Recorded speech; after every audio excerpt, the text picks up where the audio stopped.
બનાસકાંઠા જિલ્લાના કાંકરેજ તાલુકાના ખારિયા ખાતે આવેલ પીએમ શ્રી કેન્દ્ર ખારિયા શાળા 2024 બાળ સાંસદ ચૂંટણી યોજાઈ હતી, જેમાં શાળાના ધોરણ 5 થી 8ના તમામ વિદ્યાર્થીઓ તથા શિક્ષકોએ પોતાના મતાધિકારનો ઉપયોગ કરીને મતદાન કર્યું હતું।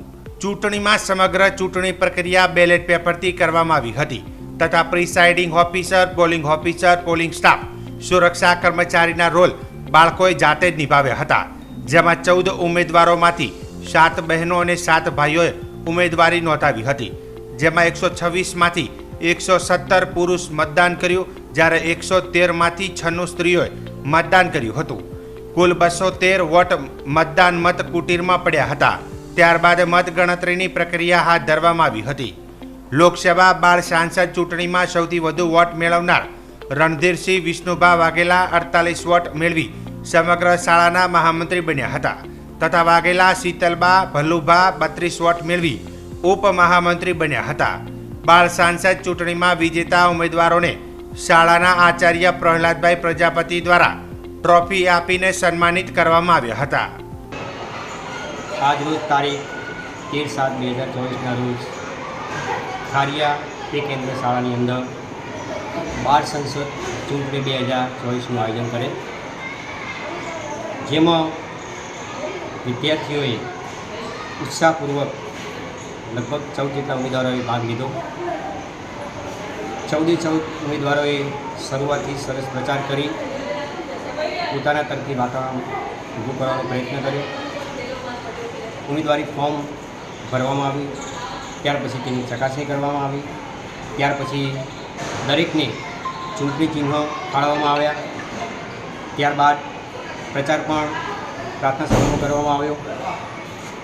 ત્યાર પછી ચૂંટણીનું આજે આયોજન કરવામાં આવે, જેમાં લગભગ 239 મતદારોએ ભાગ લીધો, જેમાંથી 117 પુરુષોએ મતદાન કર્યું, 96 સ્ત્રીઓએ મતદાન કર્યું। આમ કરીને કુલ લગભગ 89% જેટલા મતદારોએ મતદાન કરી આ મતદાનના પર્વમાં ઉત્સાહભેર ભાગ લીધો। આ બાળ સંસદ ચૂંટણીનો હેતુ એ છે કે દરેક બાળક, આપણી જે ભારત દેશ લોકશાહી ઢબે ચાલતો દેશ છે અને આ લોકશાહીના પર્વમાં કેવી રીતે આપણા ઉમેદવારોની પસંદગી થાય છે એ પ્રક્રિયા જાણે, સમજે અને એના જે મૂલ્યો છે એ પોતાના જીવનમાં ઉતારે અને અત્યારથી જ આ ભારત દેશને જે ઘડવાનું કામ જે કરે છે એમને ચૂંટવાની પ્રક્રિયામાં એ લોકો સહભાગીદાર બન્યા। સૌથી વધારે 48 વર્ષ સાથે ધોરણ 8 બનો વિદ્યાર્થી વાઘેલા રણધીરસિંહ વિષ્ણુભા વિજેતા જાહેર થયો। તેને અમારી શાળાના આદરણીય એવા આચાર્યશ્રી દ્વારા ટ્રોફી આપી એનું બહુમાન કરવામાં આવ્યું।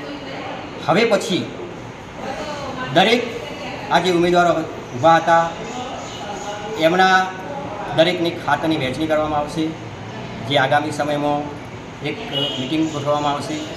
દરેક ખાતાના મંત્રીઓ નિમવામાં આવશે, જેમ કે પ્રાર્થના સમિતિ છે, સફાઈ સમિતિ છે, મધ્યમ ભોજન સમિતિ છે, પાણી સમિતિ છે, રમતગમત સમિતિ છે, પુસ્તકાલય સમિતિ છે, શાળા વ્યવસ્થાપન સમિતિ છે, ત્યાર પછી શાળા સલામતી છે કે શિક્ષણને લગતા જે કંઈ સમિતિઓ બનાવવાની જરૂર છે તે બનાવીને દરેક સમિતિમાં એક મંત્રી નિમવાના છીએ। તેમની સાથે સાથે એક સહમંત્રી આવશે, તેમની સાથે 3 માર્ગદર્શક સભ્ય પણ મૂકવામાં આવશે અને આ બધાની પર 2 શિક્ષક માર્ગદર્શક તરીકે મૂકવામાં આવશે અને આ સમગ્ર કમિટીનું જે હેન્ડલિંગ કરશે એ અમારી શાળાના આચાર્ય શ્રી પ્રહલાદભાઈ પ્રજાપતિ કરશે। ખરેખર આજનો માહોલ એક ચૂંટણીમય માહોલ હતો। બધા જ વિદ્યાર્થીઓને તેમજ સ્ટાફ મિત્રોને ખૂબ જ આનંદ આવ્યો, ખૂબ જ મજા આવી અને આ પર્વનો આનંદ ઉઠાવ્યો।